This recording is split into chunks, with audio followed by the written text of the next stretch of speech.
আসসালামু আলাইকুম ভিউয়ার, সবাই কেমন আছেন? আশা করি যে যেখানে আছেন সবাই সুস্থ আছেন, ভালো আছেন। আমরাও আলহামদুলিল্লাহ ভালো আছি। তো আজকে নাস্তা খাওয়ার পর ভিডিওটা শুরু করলাম। কয়েক ২-৩টা রেসিপি ছোট, ছোট আপনাদের সাথে শেয়ার করব। আর আজকে সকাল থেকে দুপুর পর্যন্ত কী, কী করেছি সব কিছু শেয়ার করব। যে যেখান থেকে আমার ভিডিওটা দেখছেন আশা করি সবার ভালো লাগবে। সবার জন্য মন থেকে দোয়া রইল। আশা করি পুরো ভিডিও জুড়ে থাকবেন, লাইক দিয়ে ভিডিওটা কন্টিনিউ করবেন। নতুন হয়ে থাকলে চ্যানেলটা অবশ্যই সাবস্ক্রাইব করবেন।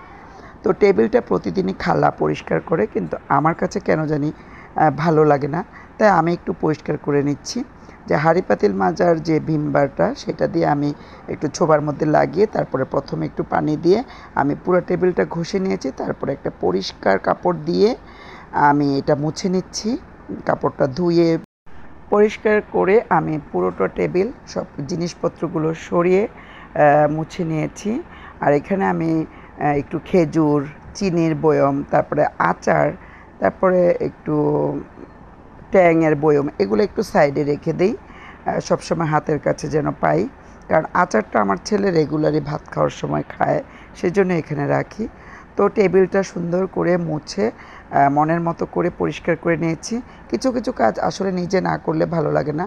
যেহেতু আমার রান্নাঘরের পাশেই ডাইনিংটা, সেহেতু এটা আমি খুব ভালো করে পরিষ্কার করতে হয়, নাহলে তেল চিকচিকে হয়ে যায়। তো টেবিলটা মুছে এখন আপনার ভাইয়া একটু সামান্য বাজার নিয়ে আসছে, সেই বাজারগুলো আপনি দেখিয়ে দিচ্ছি কী কী নিয়ে আসলো। এখানে একটা লাউ এনেছে, লাউটা অনেক ভালো ছিল, একদম কচি ছিল। রান্না করার পরে বুঝেছি যে লাউটা খুবই ভালো ছিল। লাউ, ঢেঁড়স, কাঁকরোল, আর এখানে করলা। এই করলাগুলো ভাজি অনেক বেশি মজা। আগেরও কিছু করলা রয়ে গেছে, তো আজকে এগুলো কিছুই রান্না করব না, অন্য কিছু রান্না করব। তো বাজারগুলো একটু গুছিয়ে চলে আসলাম চুলার কাছে। চুলাটাও খালা মুছে গিয়েছে, কিন্তু কেন জানি আমার ভালো লাগেনি। সেই জন্য আমি খুব সুন্দর করে আবার একটু একটু ভিজা ভিজা কাপড় দিয়ে মুছে নিয়েছি। যতই রান্না করার আগে মুছি, রান্না করার পরে কিন্তু আবার নোংরা হয়ে যায়, আবার মুছতে হয়। তো এখন আমি রান্নায় চলে আসছি চুলাটা মুছে। এখানে আমি আগেই খালা যে বাজারগুলো ছিল আমার ঘরে, সবজিগুলো, সেগুলো কেটে কুটে দিয়ে গেছে। হালকা পাতলা আজকে রান্না করব। তো যে বাজারটা আজকে এনেছে সেটা আমি পরে রান্না করব। এখানে আমি কয়েক টুকরো পেঁপে ছিল, সেটা আমি ভর্তা করব আজকে। তো ওই পেঁপেটা একটু বড় বড় করে কেটে সরিষার তেল আর লবণ দিয়ে সেদ্ধ দিয়েছি। আর পাশের চুলাতে দিয়েছি আমি একটা খুব ছোট ছোট আলু আছে আমার ঘরে, অনেক দিন ধরে পড়ে রয়েছে। আলুগুলো দিয়ে একটা রেসিপি করব, আপনাদের সাথে অবশ্যই এটা পুরো রেসিপিটার সাথে থেকে দেখবেন। এই আলু ভাজিটা, আলুর রেসিপিটা খুবই মজা, খুবই মজা হয়। আপনারা শুরু থেকে শেষ পর্যন্ত দেখবেন। আর এটা একটু মিষ্টি মিষ্টি হবে। অবশ্যই রেসিপিটা না দেখলে আপনারা বুঝতে পারবেন না। তো আলুগুলো খালা খুব সুন্দর করে কুচি কুচি করে কেটে দিয়েছিল। আর অবশ্যই একটু একটু চিকন করে কেটে নেবেন। সেটা আমি খুব সুন্দর করে ধুয়ে চালনিতে পানি ঝরিয়ে নিয়েছি। এখন আমি সেটা রান্না করার জন্য এখানে একটা ফ্রাই প্যান দিয়েছি। এটাতে আমি দিয়েছি পেঁয়াজ কুচি, দুটো কাঁচামরিচ কেটে দিয়েছি, একটু রসুন পেস্ট, সামান্য একটু হলুদের গুঁড়ো, একটু ধনিয়ার গুঁড়ো। মরিচটা দিব না, কাঁচা মরিচটা ব্যবহার করব। এখন এগুলোকে একটু ভেজে মশলাটাকে কষিয়ে দিয়ে দিচ্ছি সেই মানে কুচি করা আলুগুলো। তো আলুগুলো দিয়ে খুব সুন্দর করে একটু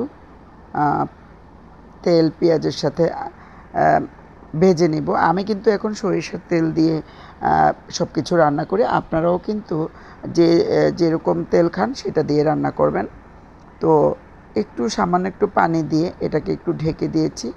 আর পেঁপেটাও সিদ্ধ হওয়ার জন্য সেটাও ঢেকে দিয়েছি। অবশ্যই একটু ঢেকে সিদ্ধ করতে হবে, যেহেতু ছোটো আলু, একটু সময় তো লাগবেই সেদ্ধ হতে। সুন্দর করে দুটাকে জালটাকে কমিয়ে দিয়ে অল্প আছে আলু ভাজিটাকেও করে নিচ্ছি। অলরেডি সেদ্ধ হয়ে গেছে, তারপরও আমি একটু ভাজা ভাজা করে নিব। আবারও একটু আমি ঢেকে দিব।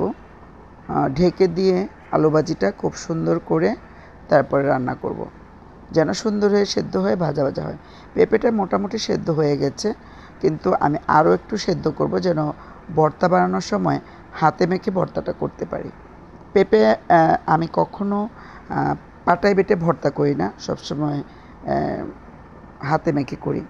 তো আলু ভাজিটা শেষ পর্যায়ে সেটাতে আমি কি দিয়েছি, আমি একটু চিনি দিয়েছি। এই আলু ভাজিটাতে যদি আপনারা একটু চিনি দেন অনেক বেশি মজা হয় নামানোর আগে। চিনিটা দিয়ে একটু ঢেকে দিলাম। আর এটা কিন্তু রুটি পরোটা দিয়ে অসম্ভব মজা, আপনারাও ট্রাই করতে পারেন।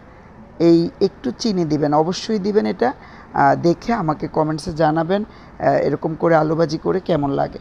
তো এখন আমি চিনিটা খুবই সামান্য চিনি দিয়েছি, একটু ঝাল একটু মিষ্টি হবে, দিয়ে আমি খুব সুন্দর করে ভাজা ভাজা করে নামিয়ে নিয়েছি।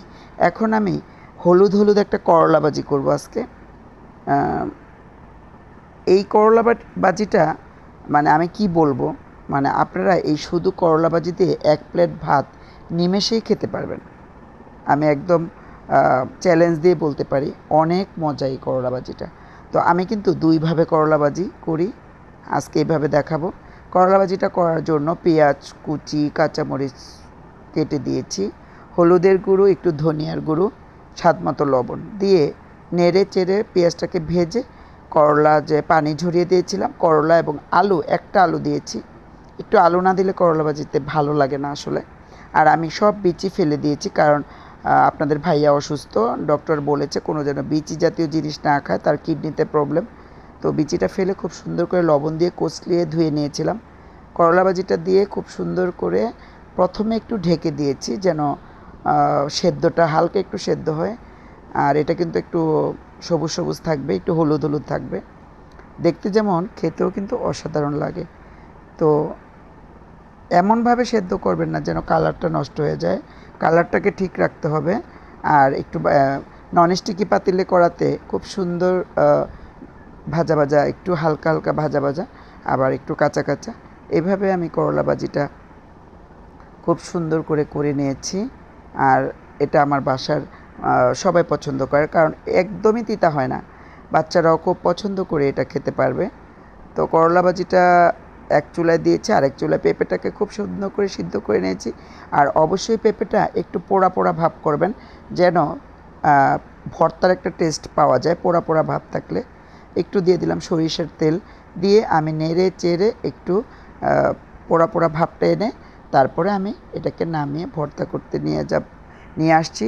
এখানে আমি কাঁচামরিচ দিয়ে ভর্তা করব, আর সাথে দিয়েছি পেঁয়াজ।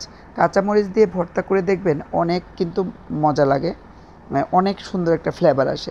শুকনা মরিচের ভর্তার একরকম টেস্ট, কাঁচামরিচের ভর্তার আরেক রকম টেস্ট। পেঁয়াজ কুচি, স্বাদ মতো লবণ আর কাঁচামরিচ কুচি দিয়ে, আর পেঁপে যে পোড়া পোড়া ভাবটা ছিল সেই পোড়া পোড়াটা একটু উঠিয়ে নিয়েছি আমি হাত দিয়ে। এখন আমি ভর্তাটা খুবই সামান্য উপকরণে ভর্তাটা কিন্তু খুবই মজা হয়। আর এই যে করলা ভাজিটা দেখতে পাচ্ছেন, এই ছিল আজকে আমার রেসিপি। আমি ঝোল তরকারিও রান্না করছি, সেটা আজকে শেয়ার করিনি।